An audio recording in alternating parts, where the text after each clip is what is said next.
Cinema എന്ന് പറയുന്ന ഒരു കാര്യം പാഷനായി എടുത്ത അതൊരു ഡ്രീമായി കൊണ്ടു നടക്കുന്ന എല്ലാവർക്കും വളരെയധികം കണക്റ്റ് ആകുന്ന ഒരു സിനിമയാണ് സ്റ്റാർ.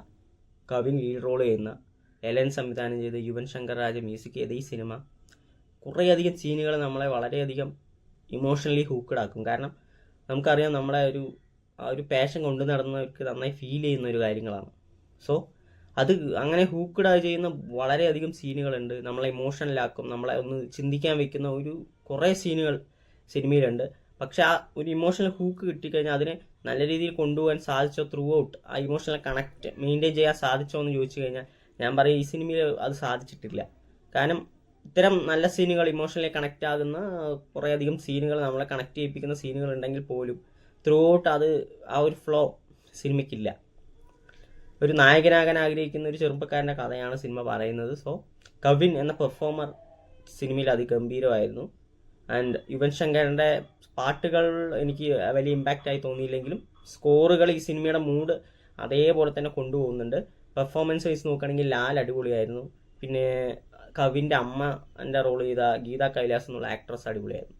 പിന്നീട് ഈ സിനിമയിൽ ഒരു മെസ്ഡ് അപ്പ് എന്താണെന്ന് ചോദിച്ചു കഴിഞ്ഞാൽ അൺവാണ്ടഡ് ആയിട്ടുള്ള കുറച്ച് സീനുകളുണ്ട്. അത് ആവശ്യമേ ഇല്ല. ഈ സിനിമയെ ഒരു തരത്തിലും ഇമ്പോർട്ടൻസ് അല്ലെങ്കിൽ ആഡ് ഓൺ ചെയ്യാത്ത കുറേ അധികം സീനുകൾ ഈ സിനിമക്കകത്തുണ്ട്, ഇൻക്ലൂഡിങ് ലവ് ട്രാക്കാണ്. അത് മോശമായി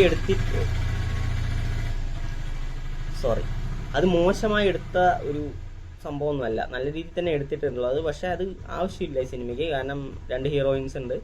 സോ അത് ഒട്ടും ആവശ്യമായി തോന്നിയില്ല. ആൻഡ് 2 ഹീറോയിന് ആവശ്യമായെന്നല്ല. സോ കുറേ സീനുകൾ ഇതിൽ അനാവശ്യമായ സീനുകളുണ്ട്, പിന്നെ നല്ല കുറേ സീനുകളുണ്ട് ഞാൻ പറഞ്ഞ പോലെ. പിന്നെ സിനിമയിലോട്ട് വരികയാണെങ്കിൽ സിനിമയുടെ ആദ്യ പകുതി പോകുമ്പോൾ ഫസ്റ്റ് ഒരു അരമണിക്കൂർ എന്ന് പറയുന്നത് സിനിമയിൽ ആദ്യ തുടക്കത്തിൽ പുള്ളിയുടെ ഒരു നായകൻ സിനിമയ്ക്ക് വേണ്ടി ആണ് എന്ന് കാണിക്കുന്നുണ്ടെങ്കിലും പിന്നെ കോളേജ് ലൈഫിൽ കുറച്ച് ലവ് സെറ്റപ്പ് ചെയ്യാൻ വേണ്ടി കുറച്ച് സീനുകളുണ്ട്. അങ്ങനെ അരമണിക്കൂർ പോകുന്നുണ്ട്. പിന്നീട് ഇതിലോട്ട് വരുന്നതാണെങ്കിൽ പോലും എനിക്ക് അങ്ങോട്ട് അത്രയ്ക്ക് അതൊരു ഡെപ്തായി തോന്നിയില്ല. കാരണം ഇതിൽ കുറേയധികം സീനുകൾ വളരെയധികം ഡ്രമാറ്റിക് ആയിട്ടൊക്കെ തോന്നി എനിക്ക്. ആ ഒരു നടനെ കണ്ടുമുട്ടുന്നു, പിന്നീട് വർഷങ്ങൾക്ക് ശേഷം പുള്ളിയെ തന്നെ ഒരു ഐസ്ക്രീം അടക്കാനായി കാണുന്ന കുറച്ച് സീനുകളൊക്കെ ഉണ്ട്. പിന്നെ നമുക്കറിയാം ഇനി പറയാൻ പോകുന്ന കാര്യങ്ങൾ കുറച്ച് ചെറിയ സ്പോയിലർ ഉണ്ടാവും. സോ ഇതിൽ പുള്ളി ഒരു ബോംബെക്ക് പോകുന്നതും ഒരു ആക്ടിങ് ക്ലാസ്സിന് ചേരാനായിരുന്നു, പിന്നീട് തനിക്ക് കിട്ടുന്ന ഒരു നെഗ്ലജൻസ് അല്ലെങ്കിൽ തന്നെ ഒഴിവാക്കിക്കൊണ്ടുള്ള ഒരു ഇഗ്നോറൻസ് കിട്ടുമ്പോൾ നായകൻ ഈ അച്ഛനെ വിളിക്കുന്ന സീനുകൾ അതൊക്കെ നന്നായിരുന്നു.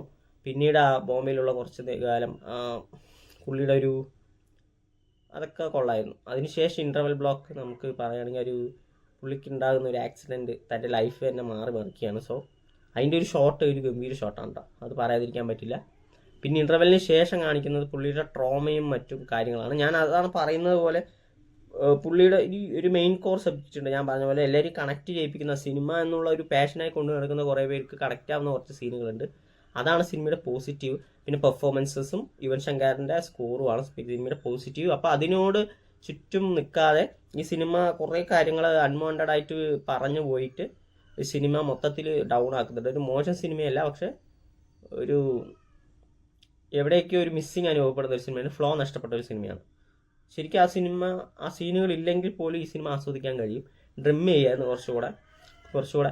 പിന്നെ കവിൻ ആ സെക്കൻഡ് ഹാഫിൽ പുള്ളിയുടെ ആ ഫെയ്റ്റിനെ ആലോചിച്ചിട്ടുള്ള ഒബ്സഷനും പുള്ളിയുടെ ഫ്രസ്ട്രേഷനൊക്കെ നന്നായി തന്നെ കാണിക്കുന്നുണ്ട്. പക്ഷേ ചില സാധനങ്ങളൊക്കെ ഭയങ്കര ഇതായിരുന്നു. കുറേ ഉണ്ട് പറഞ്ഞു കഴിഞ്ഞാൽ. ആക്ച്വലി ആ മൈക്ക് സീനൊക്കെ ഓഫീസിൽ ഷൂട്ട് നടക്കുന്നു. പിന്നീട് എനിക്ക് ഏറ്റവും ഇഷ്ടപ്പെട്ട സീൻ എന്ന് പറഞ്ഞു കഴിഞ്ഞാൽ പുള്ളി ജോലിക്ക് പോയതിന് ശേഷം എംപ്ലോയ്മെൻറ്റ് അവാർഡൊക്കെ കിട്ടിയതിന് ശേഷം പോകുന്ന ഒരു സീനുണ്ട്. വളരെയധികം കണക്റ്റ് ആകുന്ന ഒരു സീനായിരുന്നു ശരിക്കും. കാരണം പുള്ളി ജോലിക്കൊക്കെ പോകുന്നുണ്ട്. ഹാപ്പിയാണോ ചോദിച്ചാൽ ഹാപ്പി അല്ല, സങ്കടമാണോ ചോദിച്ചാൽ എന്തോ ഒരു വികാരം നമുക്കറിയാമല്ലോ. നമ്മൾ അങ്ങനെ ഒരു ഡ്രീം കൊണ്ടു നടക്കുന്നവർക്ക് അത് പ്രത്യേകം അറിയാൻ പറ്റും. ആ award, employee of the year award കിട്ടുമ്പോൾ അത് ആ ബസ്സിൻ്റെ ചോട്ടിൽ വെച്ചിട്ട് പുള്ളിയുടെ ഇതുണ്ട്. അപ്പോൾ കവിൻ എന്നൊരു ആക്ടറിൻ്റെ ഒരു റൈസിങ് കൂടിയാണ് ഈ സിനിമ എന്നാണ് തോന്നുന്നത്. ഡാഡിയിൽ അത്യാവശ്യം നന്നായി തന്നെ ചെയ്തിട്ടുണ്ട് പുള്ളി. സ്റ്റാറിലോട്ട് വരുമ്പോൾ കുറച്ചുകൂടെ ഇമോഷണൽ സീൻസൊക്കെ നന്നായി ചെയ്തിട്ടുണ്ട്. പുള്ളി അത്യാവശ്യം നല്ല ഒരു ആക്ടർ ആയിരിക്കുമെന്നാണ് തോന്നുന്നത്. അപ്പോൾ ഒരു മോശം സിനിമയല്ല, ഒരു നല്ലൊരു സിനിമയാണ്. സിനിമയിൽ ഒരു അൺവാണ്ടഡ് സീനുകളും മറ്റും ഒരു എഴുത്തിൽ കുറച്ചുകൂടെ ശ്രദ്ധിച്ചതാണെങ്കിൽ ഒരു മികച്ച ഒരു സിനിമയായിട്ട് കൊണ്ടുപോകാമായിരുന്നു സിനിമ. സോ നമുക്കറിയാം ഒരു ടെംപ്ലേറ്റ് മൂവി ആയിരിക്കും, എന്തായിരിക്കും ഫൈനലൈസ് ചെയ്യുക പുള്ളിയുടെ ഒരു എനിക്ക് പേഴ്സണൽ ട്രോമയൊക്കെ സിനിമയിൽ ഇൻക്ലൂഡ് ചെയ്ത് സെക്കൻഡ് ഹാഫ് കുറച്ചൊന്ന് ലാഗ് ചെയ്യിപ്പിച്ചു. പക്ഷേ സിനിമേൻ്റെ താളത്തിന് പോകുന്നതാണെങ്കിൽ പോലും സിനിമയിൽ ഞാൻ പറഞ്ഞ പോലെ നായികമാരിൻ്റെ ഒരു കാര്യം ഉണ്ടായിരുന്നില്ല. എനിക്ക് സെക്കൻഡ് ഹാഫിൽ വരുന്ന നായിക ഒരു പുള്ളിക്ക് സപ്പോർട്ടീവായിട്ട് ഒരു ക്യാരക്ടർ വരുന്നുണ്ട്. സോ അതൊക്കെ എനിക്ക് ഭയങ്കര ഒരു ക്രിഞ്ചായിട്ട് തോന്നി. ക്രിഞ്ച് മീൻസ് ആ നായകൻ്റെ ആക്ടിങ്ങും കുറച്ച് സ്വല്പം ഓവറായിരുന്നു എനിക്ക്. അതായത് ഇത്തിരി നല്ല പെർഫോമൻസും ഒരു അത്യാവശ്യം ഒരു അത്ര കൊള്ളാത്ത പെർഫോമൻസും ഒരു സിനിമയിൽ വന്നു കഴിഞ്ഞാൽ അങ്ങനെ ഉണ്ടാവും. സോ ആ റൈറ്റിങ്ങിലുള്ള ഒരു പാളിച്ചായിട്ടാണ് എനിക്ക് തോന്നിയത്. ഇപ്പോൾ സ്റ്റാർ നിങ്ങൾക്ക് തീർച്ചയായിട്ടും ഈ പാഷനൊക്കെ കൊണ്ടു നടക്കുന്നതായിരിക്കും. വളരെയധികം കുറേ നല്ല സീനുകൾ ഇൻക്ലൂഡ് ചെയ്ത ഒരു മൂവിയാണ്. So it's not a bad movie. ഒരു അത്യാവശ്യം നല്ല രീതിയിലുള്ള കണ്ടാസ്വദിക്കാനുള്ള ഒരു സിനിമയാണ്. അതിൻ്റെ ഇപ്പോൾ നെഗറ്റീവ്സൊക്കെ ഇങ്ങനത്തെ കുറച്ച് നെഗറ്റീവ്സ് ഉണ്ട്, അത് മാറ്റി നിർത്തി കഴിഞ്ഞാൽ ഒരു നല്ലൊരു ഇമോഷണൽ ഹുക്കാണ് സിനിമ. സോ സ്റ്റാർ എന്ന സിനിമ കാണുക.